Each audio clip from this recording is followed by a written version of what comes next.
it's important that we know that Myrlande defies numerous categories of the sacred artist. This involves her radical identity politics as well as her groundbreaking artistic choices, including her identity as a female artist and public Vaudouism, her choice of textiles as medium, her innovation in artistic methods and materials, the scale and content of her works, and the subsequent transformation of drapeau's ritual function. And here I want to take just a brief moment to recognize that each one of these contributions that she has made is groundbreaking. It's trailblazing. The fact that she is as successful as she is as a female drapeau artist is remarkable because historically this has been a very male-dominated field. And it's also important to recognize that drapeau or ritual flags are not considered something that has been part of the canon of fine art for centuries. Fine art can be defined as things that essentially Europeans shared with other cultures. So things like painting, certain types of ceramics, sculpture, these were recognized as high art, as fine art. Textiles, often created by women, though not exclusively. Traditions of textile art has not been considered a form of fine art. And so to have this female artist rise to a role of such prominence as somebody who is doing textile work and such incredibly intricate beadwork is really significant. Some of you may already know this, but she began as a textile factory worker sewing wedding dresses. And when she was fired from her job during a period of economic recession in Haiti, she used her techniques of beadwork and translated it to a new medium of artistic expression. And that was drapeau work, that was ritual flag making. And from there, she revolutionized the field. The style of her stitching techniques, including tambour stitching style, and tambour is actually from the French, it means drum. And so the way that flags would be created in her atelier, in her workshop, is pulled top canvas over a wooden frame and then sequins, or rather fabric laid over, and the stitching goes underneath and above, underneath and above, underneath and above. This is known as a drum style, okay? The tambour style. And this is something that you now see is used extremely commonly, but she was one of the innovators in this fashion. I also want to note that the scale of her work has really 16 years in honor of her mother. And so we have to understand that in terms of the function of ritual flags, they actually have a purpose in ceremony. They are danced in ceremony by ritual flag bearers who dance with the spirits who are patron spirits or protective spirits of a Vodou temple. And so that is not something that you can do with a piece that is 12 feet by 12 feet, as you can imagine. And so recognizing that she has not only radicalized the style of creation, but the scale of the works themselves, that has in turn changed the ritual function. These are now beaded tapestries, not terribly unlike enormous church frescoes, right? To create a devotional and immersive experience when you behold these works. They glitter, they dazzle, and I want to take you on a journey through some of the works that I find most captivating in her collection before we do a deeper dive into the works that are here on display at the Tampa Museum of Art. I had an opportunity, this invitation to Tampa came at just the right time. I've just finished 2 article publications on Myrlande Constant. The first one is entitled The Maras à Trois Principle, Myrlande Constant's Ritual Flags, or How 1 + 1 = 3 in Haitian Vodou Cosmology.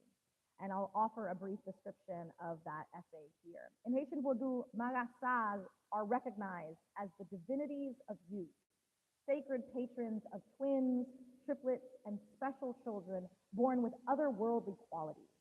Expansively defined, the sacred category of twins designates the mystic power of people identified with supernatural qualities due to unique birth experiences and or differently abled nature. Haitian artist Myrlande Constant's magnificent Vodou drapeau, or ritual flags, often depict twins, triplets, and trios of divinity. Specifically, her visual emphasis on Maras à Trois as triplets or divine trinities reveals the exponential power of mystic mathematics, because as Vodou philosophy signifies, 1 + 1 = 3.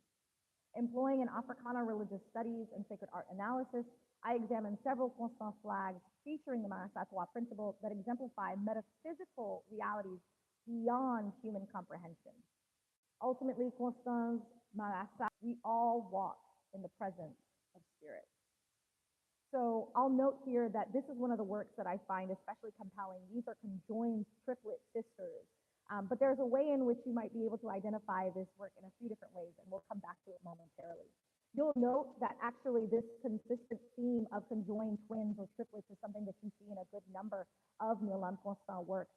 Her figures also come in a range of different skin tones, and I think that this is a reflection of her recognition that while race may function differently in the spiritual realm, people still recognize that all of the Haitian Vodou spirits are of African descent, and they do come in different skin tones.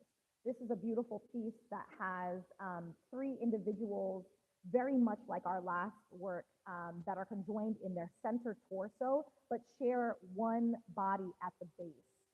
They hold in their hands ritual implements and offerings that we'll discuss momentarily. This is a work from Central Finds collection, so shout out to Tom Osaye here. This was a work that I recognize has a lot of different powerful qualities. It was just featured in an exhibition of Toma 2, and I recognize here that piece. You see here that there are three figures. I would identify these as Mahasatwa. I would identify them as Mahasatwa. I would identify them perhaps as either twins or triplets. The two on either side look actually like they could be twins. They look quite similar. They're brown skin. They have similar length hair, slightly different texture, but clearly coiled, beautiful curls. The figure in the center is who stands out. On either side, the brown-skinned sisters have veve dancing above their head. Veve are sacred symbols that serve as portals to invoke very specific lois, to invoke very specific spirits. The figure in the center looks different for a few different reasons. One, she has golden curls. Two, she has very fair skin. Three, she does not have a dancing veve or a dancing sacred symbol in the middle of her head hovering above, but rather a laurel wreath around her hair. And so this offers who is known as Dosa, the child who follows twins, and therefore could potentially have a different parent, a different father. And so they are biological sisters, but perhaps not all part of the Mahasatwa. However, in Haiti, it's important to note that triplets and a pair of twins with a child who follows all constitute a sacred trio. There are recognitions, of course, that those who share a womb as triplets have special qualities, as do twins. But the child who follows twins is known as Dosu as a boy or Dosa as a girl. These are actually Fongbe terms from Benin. Dosu has the same meaning. The boy who follows twins, Dosa has the same meaning in Fongbe and Benin, the girl child who follows twins. So could this be that? Could this be a deceased sibling who has now reached a heavenly realm and is therefore no longer dancing with spirits in her head, but rather is identified almost angelically? Different interpretations of the work, but I find it quite powerful. In this article, I also am interested in looking at what we might identify as non-identical figures, siblings. This is a piece called Neg Kimbois, La Sirène, and Neg Kimbi en des Eaux at the UCLA Fowler Museum. Even though it is clear that these three figures are remarkably different in physique and in form, I argue that there's a way in which they can be understood as a pair of non-identical or trizygotic triplets. Ooh, hit you with the vocab word there, right? I know you didn't even know. The figure on the left, Neg Kimbois, is a sacred figure of the mystic forest. And in this particular work, really carries a lot of similar characteristics of Jean Bois, who was a great medicine healer, a worker of medicinal plants and leaves. The figure on the far right is Neg en des Eaux. Now, Neg en des Eaux is typically identified as Kimbi en des Eaux, and that is from the French un, deux, eau, of two waters. So of two waters typically indicates that this is a Simbi of the delta, a Simbi of fresh water where fresh water meets the seawater. And that's why you see here there are some muddy waters and muddy sediments out of which he seems to arise. There are serpents also that are emerging in the monogamousness, in part because there are male manifestations of Simbi, female manifestations, and then gender ambiguous or gender androgynous manifestations of Simbi. In the very center is La Sirène, and La Sirène is looking very different here than many representations that we might be more familiar with. Is anybody familiar with Hindu mythology of India? Hindu religion, I should say. This looks very much like the goddess of learning and knowledge, known as Saraswati. Saraswati rises from a lotus in the water with instruments in one hand and books of knowledge in the other. She has a crown just like her, a golden trumpet just like her, but a mermaid set of scales that indicate her mermaid identity. And so there's a way in which all three of them are connected with land and water. La Sirène is associated, the mermaid queen of the seas, is associated with waterfalls as well as with the ocean. She's associated with certain rivers as well as with seawater. And so there is a way in which all three of these figures, Meg Kimbois of this marshy land on the left, Symbion des Eaux of the muddy river or the delta, and La Sirène of the waterfall and of the ocean are all embodying qualities of fresh and seawater, fresh and salt water. I want to return to this piece. It is called Marasa Guinée, Marasa Bois, Marasa Chouquette, meaning Marasa of Africa, Marasa of the forest, and Marasa of the wooden tree stump. I could go into a great deal of detail, but for the sake of time, I just want to point out a few different characteristics here. In each of the respective women's hands, they hold a sacred cup known as a godet used for libations, offerings to the spirits, a candle used to illuminate the pathway forward, and an asson or a ritual rattle used to invoke the spirits. And I want to point out that something that's really fascinating about the Marasa spirits in terms of the zeze that symbolize them, the sacred symbols that characterize them, is that they're always, even though Marasa is typically understood as twins, Marasa trois, Marasa three is triplets, Marasa is twins, but their symbol is always with three. And so you can see there are two different zezes here, 1, 2, 3 that are all combined. That is one pair of Marasa symbology, and 1, 2, 3 here again. What's fascinating about this particular work, which is at the Art Institute of Chicago, is that there's another version of this. I don't actually know where it's located, but this particular one is looking like a photograph negative. You can see that it's almost the same in terms of color scheme, but whereas the other work has a white background, this one has a black background. So it's almost like an inversion. And I want you to pay attention to this because it's something that Myrlande has done.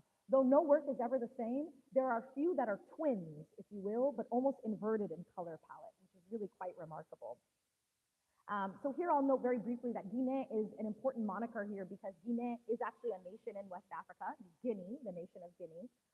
But it also is a moniker for all, it represents all of Africa. So when they say Marasa Guinea, it really means Marasa of all of Africa. Marasa Bois recognizes that Marasa twins and triplets are regarded as very closely tied to the sacred forest. Women historically used to give birth to elevate themselves and their pelvis as they were giving birth to a child. The second text that I've written about Myrlande work that I wanted to share with you today is Milocan, Vodou's divine multiplicity, Myrlande Bateau or ritual flags, and the spirit +1 principle. And I'll read a brief description of it here. Haitian Vodou exists as both a communal and communal-theistic religion. Vodou spirits, ancestors, and humans coexist in familiar relationships, and tremendous mystic power emerges from spirit gatherings such as Rassemblement and Milocan.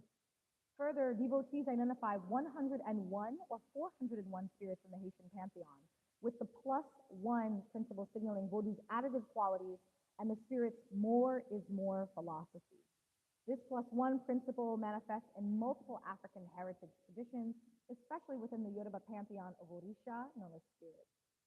Specifically in Vodou, the best in multiple African heritage traditions, especially within the Yoruba pantheon of Orisha, known as spirits.